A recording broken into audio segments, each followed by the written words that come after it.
మధ్య కాలంలో చలికాలం అనేసరికి చాలా మందికి కూడా ఊపిరితిత్తుల్లో కఫం ఫామ్ అయిపోతుంది. దానివల్ల వాళ్ళకి శ్వాస తీసుకోవడానికి కూడా ఇబ్బందవుతుంది. సో, న్యూమోనియాకి ఆయుర్వేదంలో ఎలాంటి పరిష్కారం ఉందంటారు? నేను ఇంతకుముందు గతంలో కూడా కొన్ని వీడియోస్లో చెప్పాను. చాలామంది ఈ రెమెడీని వాడి ఎంతమంది కామెంట్స్ పెడుతున్నారంటే అసలు చాలామంది మాకు వచ్చి చెప్తున్నారు, సార్ మీరు చెప్పిన రెమెడీని మేము పాటించిన తర్వాత అద్భుతమైన రిజల్ట్స్ చూసాం సార్ మేము. అలాంటి వాళ్ళు చాలామంది వస్తున్నారు మా దగ్గరికి, ఫోన్లు చేసి చెప్తున్నారు. కొంతమంది ఇంకా ఏమైనా బెస్ట్ టిప్స్ ఏమైనా ఉంటే చెప్పండి సార్ అని అడుగుతున్నారు. ఈరోజు మీరు అడిగారు అదే క్వశ్చన్. అయితే ఇక్కడ ఏం జరుగుతుంది, న్యూమోనియా అంటే ఈ ఫస్ట్ వైరల్ ఇన్ఫెక్షన్ వల్ల వస్తుంది. వన్స్ ఒక్కసారి వస్తే లోపల ఫ్లమ్ లాగా ఉండిపోవడం వల్ల న్యూమోనియా అనేది ఎక్కువ అయిపోతుంది. ఇలాంటి వాళ్ళకు ఫస్ట్ వాడకూడని కొన్ని చెప్తాను, బాగా గుర్తుపెట్టుకోండి. న్యూమోనియా కానివ్వండి, లంగ్ రిలేటెడ్ సంబంధించిన ప్రాబ్లమ్స్ అన్నిటికీ కూడా కొన్ని వస్తువులు వాడకూడదు. ఏంటి దాంట్లో అంటే ప్రధానంగా చూస్తే మిల్క్ ప్రోడక్ట్స్ వాడకూడదు. ఇప్పుడు మీరు బాగా న్యూమోనియా అన్నారు, ఎక్కువ మట్టుకు ఏ ఏజ్లో ప్రాబ్లమ్స్ వస్తాయి? చిన్నపిల్లలకి ఎక్కువ వస్తాయి. ఈ చిన్నపిల్లల్లో ఎందుకు ఎక్కువ వస్తాయి? ఎక్కువ గారభంగా పెట్టే పదార్థం ఏంది? మిల్క్ ప్రోడక్ట్స్, చాక్లెట్స్, మైదా, ఇలాంటివన్నీ లంగ్స్ ఇన్బ్యాలెన్స్ అనమాట. ఫస్ట్ లంగ్స్ ఇన్బ్యాలెన్స్ అయితే ఇవన్నీ డైజెషన్ కావు. మా పిల్లాడు పాలు తాగుతాడండి బాగానే ఉంది అని అంటారు. కానీ లంగ్స్లో ఒక్కసారి ప్రాబ్లం వచ్చిన వాళ్ళకు మిల్క్ ప్రోడక్ట్స్ బ్యాన్, వాడకూడదు. అయితే ఇంకోటి, ఈ మసాలా ఫుడ్ కూడా వాడకూడదు. మసాలా ఫుడ్ కూడా పడదు, నాన్ వెజ్ పడదు. లంగ్స్లో న్యూమోనియా ఉండే పిల్లలకు ఎవరైనా సరే, చిన్న పిల్లల్ని పట్టుకొని పెద్దవాళ్ళకు కూడా న్యూమోనియా ఉంది అంటే ఫస్ట్ వాడకూడదు దాంట్లో మిల్క్ ప్రోడక్ట్స్ వాడకూడదు. సెకండ్ వచ్చేసి నాన్ వెజ్ లేదు, మసాలా లేదు, గరం మసాలాలు ఇవన్నీ వాడకూడదు. అయితే మసాలాలు వేడి అంటారు కదా, వేడి వల్ల కూడా కఫం ఫామ్ అవుతుంది అంటారా? అయితే ఇక్కడ రివర్స్గా చేస్తుంది. కఫం ఉన్నప్పుడు వేడి పదార్థాలు ఇచ్చినప్పుడు అది ఇది రెండు అక్యుములేట్ అయిపోయి ఇన్ఫెక్షన్స్ ఇంకా పెరుగుతాయి, మోషన్ ఫ్రీగా అవ్వదు. అందరు ఏం చేస్తారంటే ఫ్లమ్ వచ్చేసరికి, కొంచెం న్యూమోనియాలకు వచ్చేసరికి ఏం చేస్తున్నారు, ఇంత పసుపు, ఇంత పాలు, ఇంత మిరియాల పొడి, ఈ మూడు డేంజర్. చాలామంది రెమెడీస్ ఎవరికి మంచిదని చెప్పారనేది అర్థం చేసుకోరండి. ఫస్ట్ ఆఫ్ ఆల్ ఇప్పుడు న్యూమోనియా ఉన్నప్పుడు మిల్క్ ప్రోడక్ట్స్ పడవు. ఏం చేస్తారు, పాలల్లో కొంచెం అంత పసుపు వేసేసుకొని కొంచెం మిరియాల పొడి వేసుకొని కలుపుకొని తాగుతారు. ఇది రూట్ కాస్లో ఆ టైంకి కొంచెం స్పైసీ ఫుడ్ ఇస్తే ఏమవుతుందంటే లంగ్స్ అనేది బ్యాన్ అయిపోయి కొంచెం క్లియర్ అయినట్టు ఉంటుంది. కానీ ఇంటెస్టైన్లో హీట్ పెరిగిపోతుంది, మోషన్ ఫ్రీగా రాదు. మీరు అబ్జర్వ్ చేయండి, మీరు తాగిన తర్వాత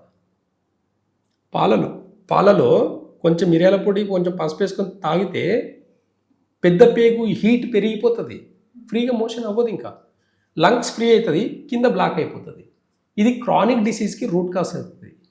కాబట్టి ఆ పూటకు బాగుందనుకోవడమే తప్ప లాంగ్ టర్మ్లో బాగుంటుందా లేదని అవగాహన లేదు. పసుపు యాంటీబయాటిక్ లాగా పనిచేస్తుంది, ఎవరికి పనిచేస్తుంది, ఎవరికి పనిచేస్తుందని అవగాహన లేదు.